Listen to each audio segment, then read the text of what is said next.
Hoy vamos a platicar de números aquí en Contracara, sí, del presupuesto, del paquete económico, de lo que nos vamos a gastar y de lo que va a recibir el gobierno. De entrada, son más de 9 billones de pesos, o sea, 9 millones de millones, lo que el gobierno se quiere gastar, pero apenas va a lograr recaudar 7 billones de pesos. Hay por ahí una parte importante que será adquirida con deuda. Vamos a platicar sobre el tema. Yo me llamo Luis Cárdenas, bienvenidos. Esto es Contracara.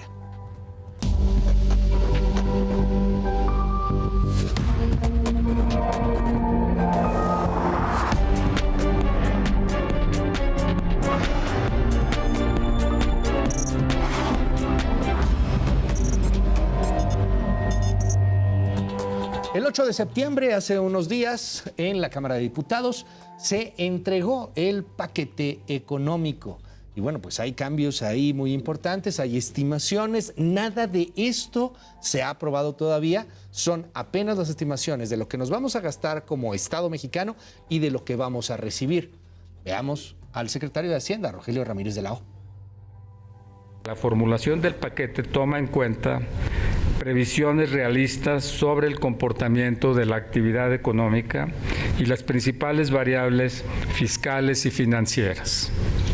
Para 2024 estimamos que la economía mexicana crezca en un rango de 2.5 a 3.5% real anual, lo cual está sustentado en la fortaleza de factores domésticos, tales como el consumo y el empleo, en conjunto con altos niveles de inversión pública y privada.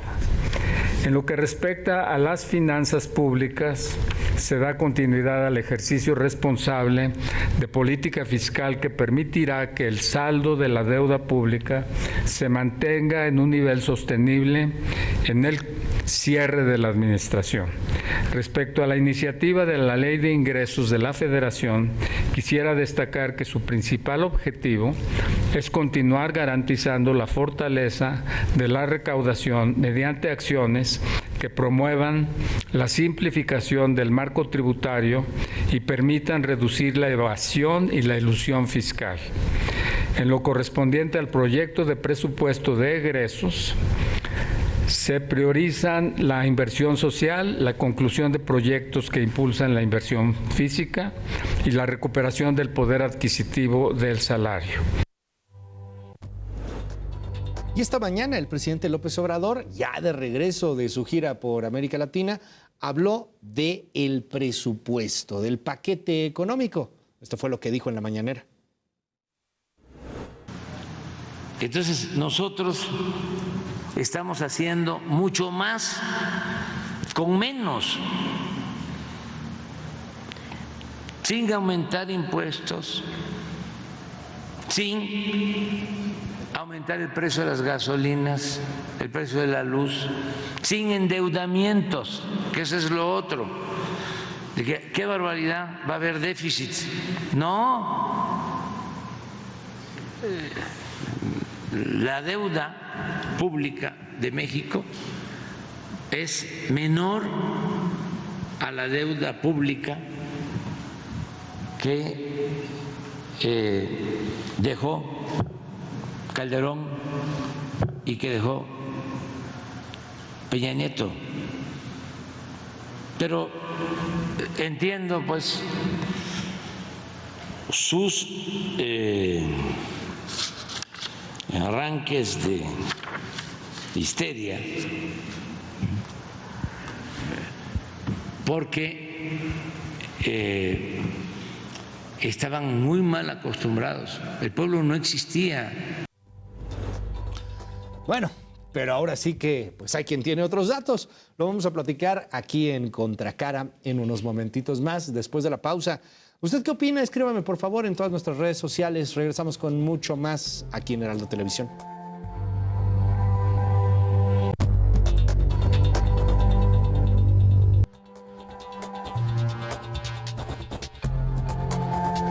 Bueno, muchísimas gracias por seguir con nosotros aquí en Contracara en Heraldo Televisión. Les recuerdo mi nombre, yo soy Luis Cárdenas y tenemos mucha cosa que platicar el día de hoy. Hoy a lo mejor un poco técnico el asunto porque vamos a hablar sobre el presupuesto. Ya le daba antes de la pausa algunos datos sobre el tema. Y bueno, pues viene la discusión. A ver, disclaimer gigantesco.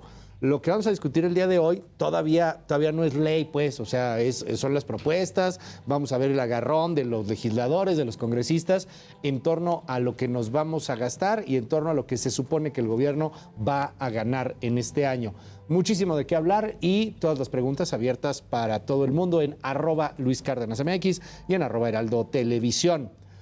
Pues vámonos de lleno y de verdad que para mí es un verdadero honor poder saludar en esta noche a Adriana Ortiales. Ella es economista y consultora de finanzas públicas. Adriana, un honor tenerte aquí en este espacio. ¿Cómo estás? Muy bien, al contrario, un gusto estar en tu programa. Muchas gracias, gracias Adriana. Y también está con nosotros Alejandra Macías Sánchez. Ella es directora ejecutiva del Centro de Investigación Económica y Presupuestaria. Mil gracias Alejandra por estar con nosotros. Gracias a ti Luis por invitarnos. No, hombre, qué honor, va a ser una gran mesa. Y bueno, pues empecemos. ¿Qué les parece si haciendo un poco de temas didácticos para que podamos entender un asunto que es tan complejo? De entrada, ¿qué es esto del presupuesto? ¿Qué es esto del paquete económico? ¿Cómo lo podemos entender? Y lo que más le importa, yo creo que en estos momentos a quien nos está acompañando, ¿y eso a mí qué? ¿Eso cómo nos afecta o no nos afecta? Si te parece, comenzamos contigo, Alejandra. Perfecto, me encanta la pregunta además. Justamente el paquete económico es lo que entrega la Secretaría de Hacienda o el Poder Ejecutivo a la Cámara de Diputados o al Poder Legislativo para ver cómo va a estar el presupuesto, los ingresos y la deuda el siguiente año, ¿no? Entonces es una forma de planear y de programar la ejecución del presupuesto. Y en la pregunta de ¿a mí qué? Bueno, pues hay que recordar que los recursos son de todas y de todos los mexicanos. Pagamos impuestos y de eso se componen los ingresos públicos y el gasto público pues es para los bienes y servicios que recibimos, ¿no? Ya sea salud, educación, carreteras, etcétera. Entonces, de que nos tiene que importar porque es de nosotros para nosotros. Yo te quiero preguntar ahí, Adriana, para poder amplificar un poco más todo este asunto. Va por dos temas, ¿no? O sea, es como nos dice Alejandra, el de ingresos, o sea, el paquete económico, el de ingresos, ¿cuánto cree el gobierno que va a ganar? Porque pues, el gobierno gana de impuestos y de cobros y cosas por el estilo. Y el de egresos, ¿cuánto se va a gastar el gobierno? Explícanos un poco más este asunto, insisto, pues es para empezar a entrarle al tema, para entenderle. Pues vamos a hablar de gasto. El gasto asciende a casi, bueno, más bien a 9 billones de pesos. Ok. Y hay que entenderlo a veces nos cuesta trabajo dimensionar cuántos son 9 billones de pesos. Hay días que yo no gano eso. No. Hay días que yo Ni dándole así. digo, híjole, llegué a 8.999.000 pesos. Sí. Ok, 9 billones de pesos. Entonces vamos a ponerlo en términos un poquito más sencillos. Vamos a imaginar, como a mí me gusta explicarlo, que son 100 pesos, ¿no? Que esos 9 billones son 100 pesos. Entonces, con esos 100 pesos tenemos que pagar primero todo lo obligatorio, lo que tenemos que pagar sí o sí, y después, con lo que nos sobre, podemos darnos el lujo de hacer política pública, y es un lujo porque no alcanza.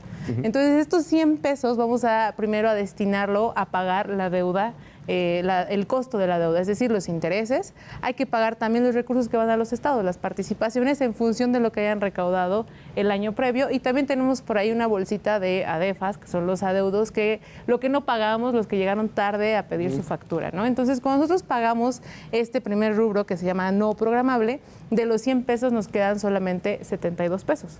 Okay. Y después viene un rubro muy importante, que son las pensiones. Las pensiones, en cuanto las pagamos, que este tema, y lo vamos a ahondar más adelante, pues viene súper fuerte y quedan solamente 50 pesos. O sea, de entrada, entre la deuda y las pensiones ya nos acabamos la mitad de nuestro presupuesto. Después hay que pagarle a los autónomos, que se llevan 2 pesos, y los generales, donde tenemos, por ejemplo, los recursos que van a los estados en infraestructura o a la nómina de los maestros, de los médicos, de las enfermeras. También tenemos ahí los subsidios a la electricidad, nos quedan solamente 35. Después hay que pagar la Pemex y CFE porque no nos podemos dejar solos, son nuestros consentidos, entonces hay que darles, nos quedan 26 pesos. Finalmente tenemos el ISSSTE y el IMSS, que se van a llevar alrededor de 7 pesos, entonces de los 100 con los que comenzamos vamos a andar en los 19. Ahora hay que pagar la nómina de todos los que trabajan en gobierno federal y llegamos a 14. Lo voy a dejar ahí porque viene una bomba para pasar de 14 pesos a solamente 8. Y con esos 8 hay que hacer milagros. Bueno, ahorita vamos al tema porque eso está muy interesante. Nada más para ir cerrando un poco también este asunto del tema didáctico, porque va para que lo podamos entender todos de manera más clara. Tenemos estas dos cuestiones. Nos explicaba en estos momentos Adriana pues todo lo que va a ser el de egresos, justamente todos los gastos. Pero pues también está el otro que está bien interesante, ¿no? O sea, ¿cómo le vas a hacer para tener esa lana? ¿Cómo le vas a cobrar? Por ahí nada más una diferencia, si nos puedes explicar también un poquito, Alejandra, porque uno se aprueba en Cámara de Diputados y otro sí se aprueba en Cámara de Diputados y Senadores, ¿no? ¿Cómo está el tema ahí? Así es. De hecho, nos faltó un documento dentro del paquete económico, que son los criterios generales de política económica, que es donde se establece la previsión de cuánto vamos a crecer, de cuánto va a estar el precio del petróleo, la inflación, el tipo de cambio, ¿no? Y con eso se calculan cuánto podríamos estar ingresando para el siguiente año. En esta ocasión, los ingresos son bajos, ¿no? Aunque nos están diciendo que vamos a crecer al 2.6% y que de hecho este año está pasando algo similar, porque estamos creciendo más o menos a las previsiones que dijo la Secretaría de Hacienda el año pasado, pero los ingresos están por debajo de lo proyectado. Claro. Y esto es por al menos dos cosas, es el IVA, que no se recupera, y por el otro lado, pues le estamos quitando obligaciones a Pemex y no está entrando renta petrolera, ¿no? Entonces, se proyecta para este año, bueno, para el 2024, que vamos a ingresar 7.3 billones, que comparado con lo que acaba de decir Adriana, pues queda ahí una brecha bastante grande para cubrir el gasto, ¿no? Y como en cualquier hogar o cualquier finanza personal, las finanzas personales, cuando tus ingresos no te alcanzan para pagar el gasto, pues te endeudas, ¿no?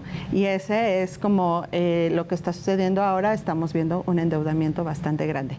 Ahora, entregan el paquete económico, hay un periodo de discusión en las cámaras, como bien dijiste, el proyecto de presupuesto de egresos se discute en Cámara de Diputados y ellos lo aprueban, y la iniciativa de ley de ingresos pasa por diputados, pasa por senadores y se aprueba antes que el presupuesto.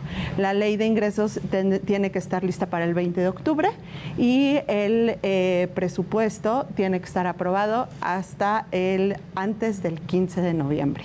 Y a partir de ahí ya los estados pueden empezar a hacer sus presupuestos también. 15 de noviembre, ese es solamente diputados, ¿verdad? Sí. Lo que nos vamos a gastar nomás los diputados. Sí. ¿Y qué vamos a recibir? ¿Son los dos o son los senadores? Los dos. Ok. Interesante ahí el punto. Y me encantó este tema porque pues ahí empieza la discusión muy interesante. Nos dices, Alejandra, o sea, el gobierno calcula que si bien le va a agarrarse 7.3 billones de pesos. Si bien le va, o sea, porque en una de esas tampoco llegas a los 7.3 billones de pesos. Y calcula que si bien le va, se va a gastar 9 billones, que luego se gastan más de lo que dijeron en un primer momento. Entonces, pues sí, ahí salimos bailando con 2 billones de pesos. Y no es para que nos demos una idea, porque dimensionarlo a mí me cuesta mucho trabajo también. Son 2 millones de pesos, ¿no? Bueno, en lo que nos queda bailando. Sí. 2 millones de pesos es un friego de dinero. ¿Eso es a lo que le llaman déficit? Así es. A ver, explícanos un poco más. Es la diferencia que tenemos entre lo que va a ingresar y lo que nos vamos a gastar, es de 1.7, casi los 2 billones de pesos, y pues van a estar financiados con deuda. Entonces, ¿qué va a pagar esta deuda? Si las cosas se hicieran como en el papel, o sea, de que vamos pagando primero lo prioritario, el orden más o menos en el que se los dije, pensando en el deber ser, pues este 1.7 billones va a empezar a pagar hasta donde me quedé, a partir de la nómina. Es decir, todo lo que les mencioné de nuestros 100 pesos está pagado con el presupuesto y lo que viene está pagado con la deuda. En el caso del deber ser, vamos a tener primero las pensiones, vamos a tener primero el costo financiero de la deuda, pero pues las prioridades pueden cambiar durante el año. Entonces, este casi 2 billones de pesos va a financiar principalmente pues los proyectos prioritarios del gobierno federal, que aquí están el Tren Maya, está la operación del Felipe Ángeles, que se llama 1.500 millones de pesos. El Tren Maya tiene casi 200 mil millones de pesos asignados. Tenemos 145,000 millones para ayuda de Pemex. Tenemos, ahora yo le llamo el Grupo Sedena, o sea, ya no es el Grupo ICA y Grupo Modelo, ahora es Grupo Sedena, porque a este grupo se le van a asignar un presupuesto de 15,000 millones de pesos para todo lo que son hoteles y centros recreativos alrededor de esta zona turística que va en el Tren Maya, ¿no? Entonces ya tenemos un Grupo Sedena. A Marina también le están asignando el presupuesto que era para el Istmo de Tehuantepec. Okay. Entonces ya financiamos eso que se lleva de nuestros 100 pesos, se lleva 4. Y vamos a empezar a pagar también el tema de las pensiones que ya son a nivel constitucional, las de discapacidad, las becas Benito Juárez, que también ya están a nivel constitucional, y lo que se transformó el INSABI al IMSS Bienestar. Y ahí entonces pues ya pagamos que también son prioritarios porque ya están en la Constitución y hay que cumplir, que no deben tener una asignación menor en términos reales al del año anterior. Pues llegamos a los 8 pesos. 8 pesos, o sea, nos quedan 8 pesos. 8, pero ya son deuda. Ya son deuda. Okay. Esos 8 ya están prestados. Ah, ya son parte de los 2 billones. Sí, o sea, ya, pero todavía nos quedan. Todavía nos quedan prestados, pero... Prestados, sí, o sea, endeudados, pero... Pero tenemos 8. Para todo lo que no mencioné, pensemos... Aquí yo entiendo muy bien el asunto del expertise, ¿no? O sea, más con 2 mujeres extremadamente expertas en estos asuntos, que han dedicado su vida a estudiar economía, todo el tema.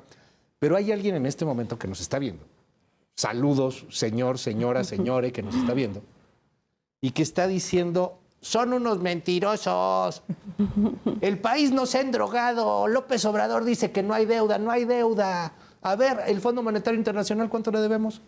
A ver, al Banco Mundial, ¿cuánto le debemos? ¿Cómo explicar, con todo respeto, señora, señor, señores, gracias por vernos y acompañarnos esta noche aquí en Contracara? No le cambie, por favor, no se me enoje. ¿Cómo le explicamos o cómo se explica que sí hay deuda y que no necesariamente es esta narrativa de los 80 de la deuda externa y de que Caro Quintero nos iba a pagar la deuda externa y cosas por el estilo y de que le debemos a los gringos y le debemos a no sé quién? ¿Cómo explicar esta deuda de la cual se ha estado hablando tanto? Alejandra. Sí, mira, yo creo que hay que empezar diciendo que la deuda no es buena ni mala, ¿no? Es un instrumento que se utiliza justo para financiar, y lo que dice la ley es para financiar infraestructura o proyectos que van a tener retornos positivos y que te van a permitir pagar esa deuda, ¿no? ¿La ley dice que la deuda solo es para algo? Sí, mira, generalmente para infraestructura, o sea, y le ponen ese candado para no gastar en gasto corriente, que es lo que acaba de decir Adriana, ¿no? Porque si no se va a pagar pensiones o no sé, nómina, no sé, son cuestiones que no van a tener retornos, ¿no? Que permitan pagar. No es que no se tenga que atender, sí se tiene que atender, pero la deuda se tiene que utilizar para que te den retornos positivos y lo puedas pagar. Y haciendo ese paréntesis ahí nada más, y ahorita vamos, insisto, a quién le debemos o de dónde viene esa deuda, pero ¿sí lo hemos cumplido o no? ¿Sí nos hemos estado endeudando para gasto corriente? Nos hemos estado endeudando para gasto corriente. Corríjanme si me equivoco, es como endeudarte para hacer el súper. Exacto. ¿Sí? O sea, exacto. Vas a pagar la despensa meses sin intereses, por decir algo, ¿no? Sí. Para tener el... Ok, bueno, perdón por la interrupción. Entonces, justamente. hablábamos de la deuda. ¿A quién le debemos? ¿Y cómo nos endeudamos? Me quiero regresar un tantito para explicar esto de la deuda y sobre todo que el hecho de que digan que no nos hemos endeudado. La realidad es que todos los años tenemos déficits y si tenemos déficits nos vamos a endeudar. Y ese endeudamiento se va sumando año con año para hacer lo que es la deuda grande, que ahora asciende o ascendería en 2024 a 16 billones de pesos. Ay, ese es un dato muy interesante que pocos de repente reparamos. Entonces, 16 billones de pesos. 16 billones. Billones de pesos. Y billones con B. Con B. Que también luego es este rollo, porque los gringos tienen otros billones y nosotros otros billones. Sí. Nunca he entendido eso, porque no nos ponemos de acuerdo ni en eso. Pero bueno, 16 millones de pesos. Ajá. En el caso de, como lo medimos, 16 billones de pesos. Es lo que debemos. Es lo que debemos. Ahora, ¿en qué se basa la narrativa de no nos hemos endeudado? Hay un indicador de la deuda, que son estos 16 billones, entre el Producto Interno Bruto, que es con lo que calculamos el crecimiento del país. Entonces, si crecemos y el PIB aumenta y lo divides, ¿no?, la deuda entre este PIB y este aumenta, pues se va haciendo más pequeño el indicador de la deuda. Y eso es lo que Hacienda nos dice, bueno, el indicador de la deuda se mantiene estable, entonces tenemos finanzas públicas sanas y no nos estamos endeudando. Incluso puede cambiar el indicador de 49 a 48 o subir, por ejemplo, en 2020 subió a 50, pero tiene que ver con el crecimiento del país, no con desmenuzar la deuda, pero de que nos hemos estado endeudando, sí lo hemos estado haciendo, o sea, sumarle endeudamientos al saldo grandote, ¿no? Más o menos, ¿de cuánto es el PIB mexicano? ¿Cuánto fue el año pasado? Son 34 billones. 34 billones, ese fue nuestro PIB, que es el Producto Interno Bruto y que, ¿cómo lo podríamos explicar así súper rápido, bote pronto? Ya sé que es clase de economía, pero voy a aprovechar, o sea, perdón, me educó la gente, lo siento. Antes, en 2018, la deuda, este indicador, los requerimientos, el histórico de la deuda, que es la medida más amplia de todo lo que debemos, estaba en 10.5. O sea, así empezó 10.5 y estamos ya en los 16, que equivale a todo el presupuesto, sino dos veces el presupuesto del año 2021. O sea, cuando inició el sexenio de López Obrador, nuestra deuda era de 10.5 billones, ¿sí, no? Billones. O sea, subió 6 billones. Ajá. Billón por año. Casi un billón por año. Casi un billón por año. Yo preguntaba lo del Producto Interno Bruto para más o menos irnos a esa fórmula, porque entiendo que lo restas, ¿no? O sea... No, lo divides. Lo divides. Lo divides. El Producto Interno Bruto es todo lo que producimos, vendemos en el país. La lana que se Ni mueve. siquiera es público, ¿no? Es lo público y lo privado. Exacto. Y lo del exterior. Toda la suma. Todo lo que se mueve. Exacto. 34 billones de pesos fue de 2022, más o menos. Y eso es un indicador importante para la deuda y para esta narrativa donde dice el presidente y Hacienda y todo el mundo. Por eso hay que decir siempre que crecemos y crecemos, porque uno, hay que crecer para que el gasto está en función de qué tanto le dice ingreso, cuánto vamos a crecer. Ya. Entonces hay que poner un gasto tal, un crecimiento PIB tal, un precio tal del petróleo, una producción tal del petróleo, un tipo de inflación tal, que me dé para justificar mis 9 billones de pesos. Ya, estos 16 billones de pesos con respecto a los 34 billones que se deben. Es el porcentaje que dice... Es 48.8. Dicen el 48%. Yo sé que cada quien lo maneja y que no hay, es economía, es un tema también en donde por más que se utilicen tantas fórmulas, no termina por haber un mecanismo siempre 100% exacto, ¿no? Pero hay una fórmula correcta, hay quien dice, pues vean a los gringos, esos viven endeudados al 100% o 150% del PIB, y hay quien dice, oye, pues no, después del 30% ya es muchísimo. ¿Qué convendría o cuál sería? ¿Existe una fórmula ortodoxa en este sentido? Es a dónde lo dirijas. O sea, como decía Ale, la deuda no es mala. ¿Para qué te endeudas? ¿No? ¿Para qué nos estamos endeudando? Y deberíamos, si cumplimos de que va la deuda a inversión, deberíamos estar viendo un aumento en la inversión física acorde al incremento de la deuda, ¿no? O sea, si estás endeudando tanto es porque tu inversión está aumentando. Pero la inversión de 2018 al presupuesto que se está entregando hoy creció 141 millones de pesos, la inversión física. Creció, que es casi 20%. Ahora, la inversión de capital está subiendo muchísimo más. ¿Qué está pasando? Aquí quisiera un poquito platicar sobre el tema de cómo se etiquetaban los recursos antes y ahora. Antes, cuando tú tenías un proyecto como la refinería Dos Bocas, le ponías la etiqueta de inversión física. En automático, tú tenías la obligación, como servidor público, de decir cuánto se va gastando cada trimestre en dinero, y ese dinero tenía que ser a la par en el avance físico de tu obra. Entonces era transparentar el recurso en inversión física. Antes del sexenio de Enrique, antes todo lo ponías como bolsas de capital. Entonces le podías dar un seguimiento puntual. Empieza este sexenio y entonces etiquetamos a Dos Bocas como inversión física. Y si tú ves el primer presupuesto que se le asignó, que fue superior a los 100,000 millones de pesos, y vas a esta base de datos que te daba puntualmente trimestre a trimestre, te das cuenta que a final de año se gastaron 360,000 pesos. O sea, un coche. Todo ese dinero, pues, no lo usaron. Y es dinero que te quedas ahí que pudo haberse utilizado en cualquier otro lado. Hicieron para 2020 los trucos de sexenios anteriores. Vamos a etiquetarlo como capital. Y al etiquetarlo como capital ya no estás obligado a demostrar cómo cada peso se traduce en un avance porcentual de tu obra físico. Y entonces por eso observamos que el capital pasó de 24,000 millones en 2018 a 198,000 millones en 2023. Es porque empezaron a etiquetar todas sus obras como infraestructura de inversión de capital. Y ya no le podemos dar seguimiento puntual, trimestre a trimestre, de que ese peso se traduzca en ese avance físico. Pues es una treta muy interesante, ¿no? Y son malas prácticas que habíamos eliminado. Porque, a ver, jale la narrativa en varios aspectos. Ahí está creciendo la inversión de capital. Y al mismo tiempo, pues nadie va a saber cómo se está yendo ese peso por peso. Yo me perdí, nos perdimos de pronto porque es muy interesante el tema, insisto, y les aprecio mucho que estén aquí. Pero, y ahorita se me fue la pregunta, yo quiero insistir en la misma, ¿no? ¿A quién le debemos? Sí. O sea, estos 16 billones de pesos, ¿a quién se lo debemos? ¿Al tío Richie? ¿Van a venir a cobrarnos los quién exactamente? ¿Nos van a embargar por no pagarlo? ¿A quién le debemos 16 billones de pesos? Sí, mira, la composición es la deuda interna y la deuda externa, ¿no? La deuda externa, lo que sí ha pasado en este sexenio es que se ha cambiado la composición. Se ha reducido la deuda externa y se ha aumentado la deuda interna. Y la interna, pues también se ha cambiado a bonos, los bonos de género, los bonos verdes, y pues eso básicamente son acreedores privados, ¿no?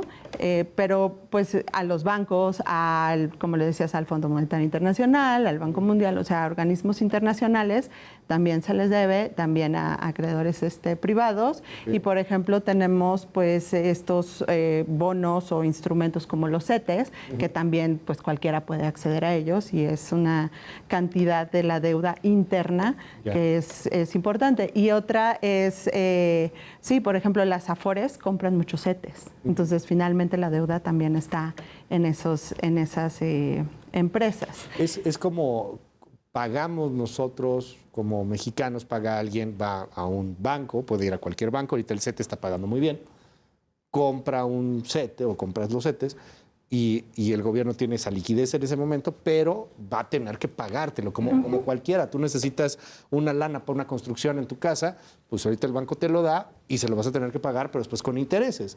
Nos referimos a eso, con esas deudas internas, ¿no? Así es.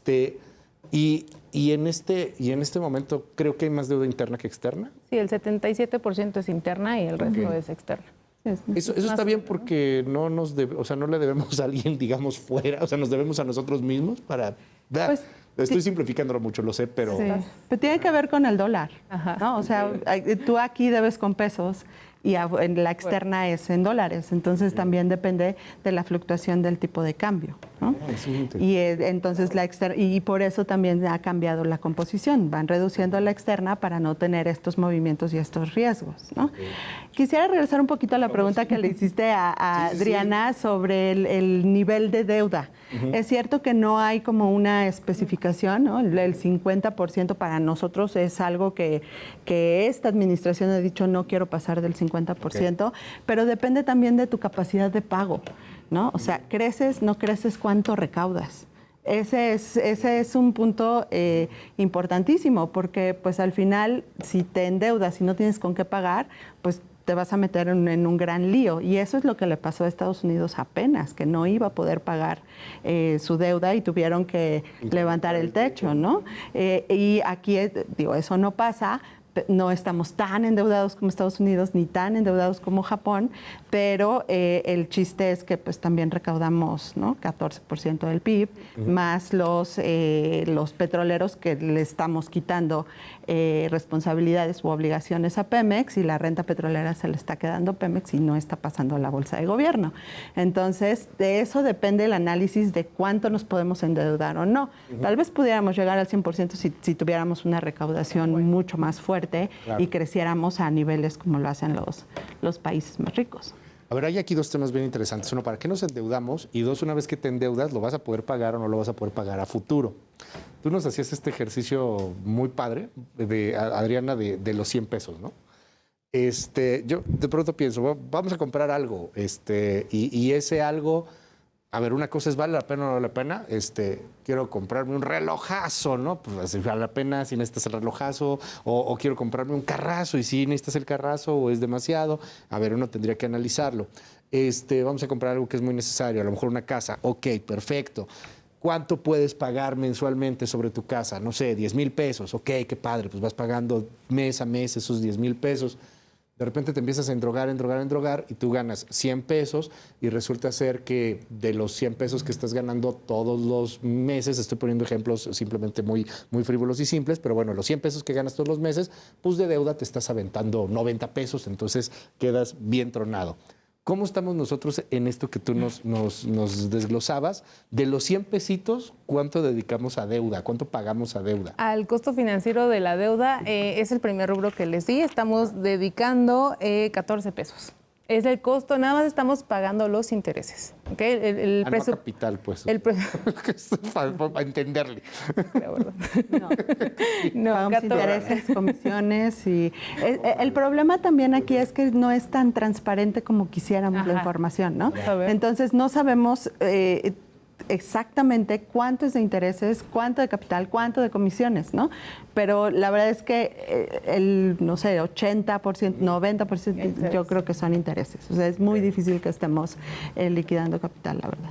Eso está muy interesante. 14%. 14. De los 100, sí, 14. Ajá. Y eso pues, es más o menos manejable, pero...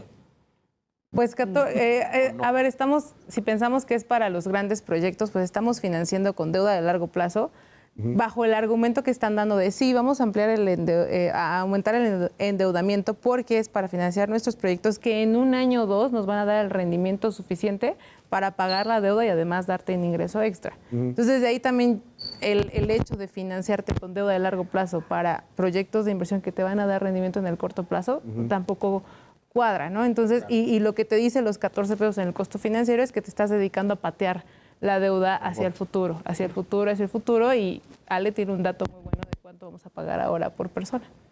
A ver, asústame. Bueno, la deuda por persona para el siguiente año serían 126,000 pesos al año. Entonces, cada uno de nosotros, niños, jóvenes, adultos mayores, tendríamos que pagar 126,000 pesos para que la deuda fuera cero, ¿no? Okay. En un año. Ajá. Sí, eso es un ejercicio que hacemos como para justamente entender que todos debemos esta deuda. Buenísimo. Al final. No es el gobierno, no es, ¿no? Somos los que vamos a pagar, vamos a ser nosotros y van a ser las siguientes generaciones, incluso pues individuos que no han nacido, ¿no? O sea, cuando naces... Ya estás endeudado. Ya estás endeudado, o sea, naces y ya tienes una deuda de 126,000 pesos en este país, ¿no? Que pasa en muchos países, tampoco quiero exagerar y es culpa de López Obrador, no, pero pues es para que nos demos una idea de que sí hay una deuda y está ahí presente, 126,000 pesos. Sí, ahora, respecto a lo que mencionabas de si podemos pagar esa deuda, la verdad es que yo te diría que no, porque tenemos otras deudas que no hemos podido solventar, ¿no? Okay. Y esto es el financiamiento al sector salud, el financiamiento suficiente a un sistema de cuidados, creación de un sistema de cuidados, el hacer estrategia con financiamiento para paliar o cerrar las brechas del aprendizaje que se perdió, ¿no? en el COVID, y el medio ambiente. O sea, todo lo que está sucediendo con el cambio climático, que no estamos teniendo ni políticas ni estrategias para hacer transiciones justas. Entonces, tenemos unos ingresos bajos, ¿no? Por lo que les comentaba, el IVA, la renta petrolera ya no va a ser parte de los ingresos y tenemos gastos que no podemos dejar de hacer, como es la deuda, como son pensiones, como es el gasto federalizado que dijo Adriana. Entonces, tu espacio fiscal cayó 60% de un año a otro. O sea, estos recursos que podemos utilizar para hacer política innovadora, transformadora, que necesitamos como país para desarrollarnos, pues cayó 60%. Tú mencionabas hace rato, Alejandra, algo que me llamó mucho la atención, el futuro, ¿no? O sea, el qué tanto va esta deuda a poderse mover en el futuro. Pero hay muchas cosas que ya estamos viendo en el futuro a corto plazo que parecen una bomba. Se habla del déficit de entrada.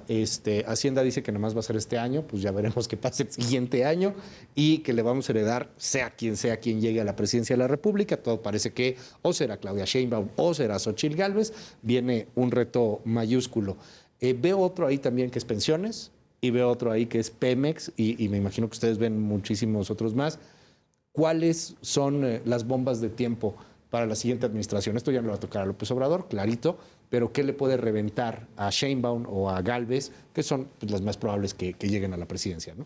Pues lo que te va a reventar, lo dices, las pensiones, pero todo lo que puedas hacer de política pública. O sea, tenemos, como dice Ale, una deuda con las generaciones, con la primera infancia, con los jóvenes y niños, con el medio ambiente, y no hay recurso para eso. O sea, para que una política pública sea real, la podamos tocar, palpar, debe estar etiquetada en el presupuesto.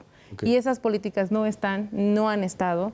Y entonces, para que el siguiente gobierno lo haga una realidad, pues no tiene presupuesto, no tiene recurso. Entonces, yo creo que esa ya es la bomba que va a llegar con el presupuesto, con el 10% endeudado y el resto es para el día a día.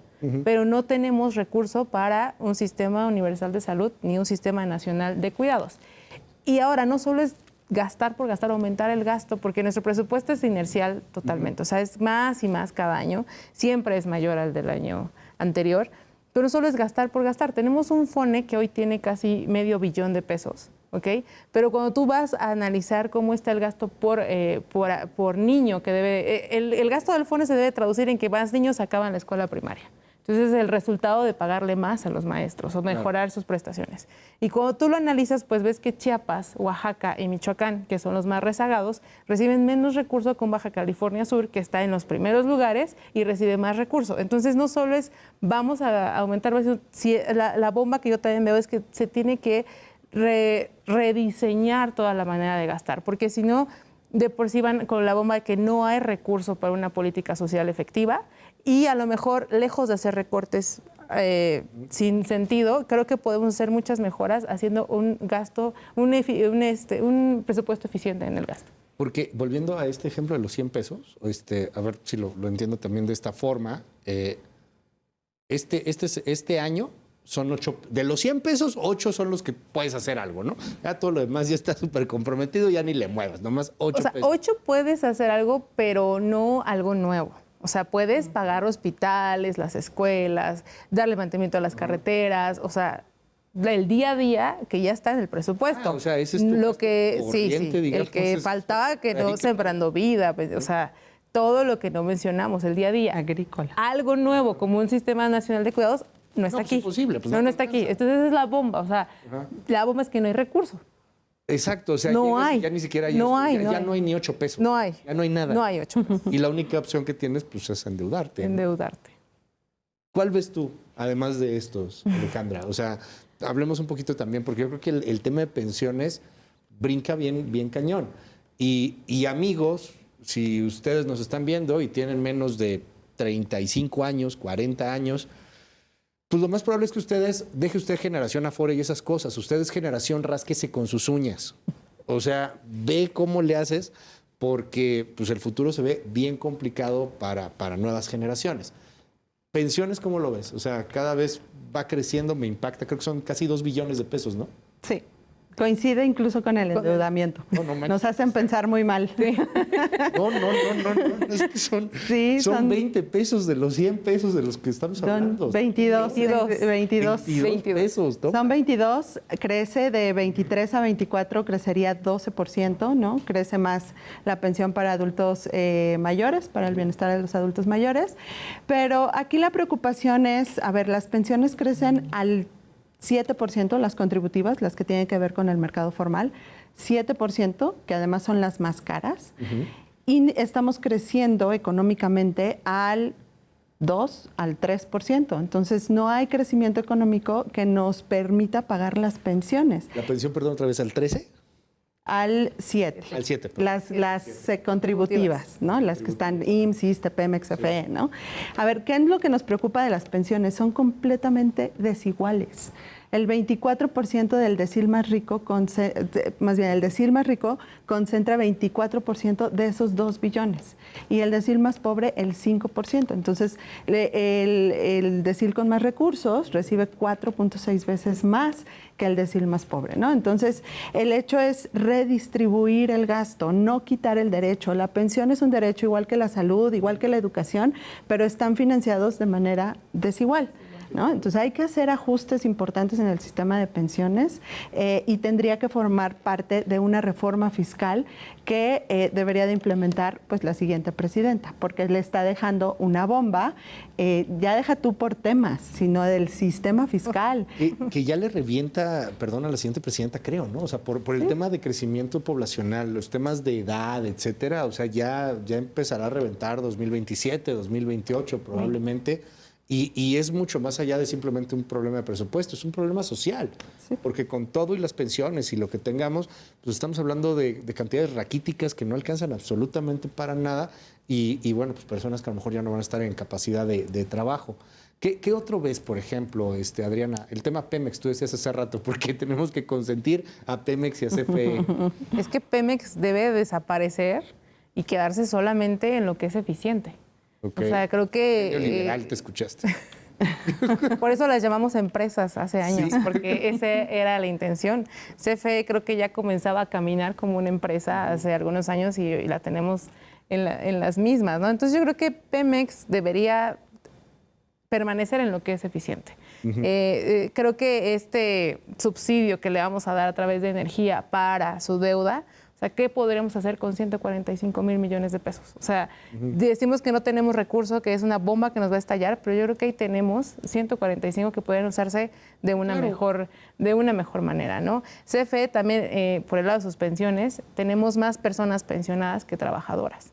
Okay. Entonces, lo que queremos con una reforma tributaria, fiscal, pues es a lo mejor con lo que tenemos se puede hacer todavía mucho, si lo distribuimos de manera correcta y eficiente. Y eficiente significa deshacerte de aquello que solamente está quemando alrededor de 4 millones de pesos por segundo. ¿4 millones de pesos por segundo es lo que quema Pemex? Sí. O sea, al quemar es decirte que a la deuda. ¿En serio? Sí. ¿Cuánto Muchos llevamos? datos que hoy no me van a dejar dormir. Perdóneme usted, le prometo que ahorita ponemos algo para dormir. No, que inventa. A ver, 4 millones de pesos por segundo se gasta Pemex. En lo que dije eso se gastó 16 millones de pesos. Y seguimos. No inventes. Y luego debemos 16 billones de pesos en total y cada uno debe 126,000 pesos. No, le digo que esta ha sido una noche de terror y todavía no es Halloween. Alejandra, ¿qué otro ves? O sea, ya vimos Pemex, vemos pensiones. ¿Qué otro ves?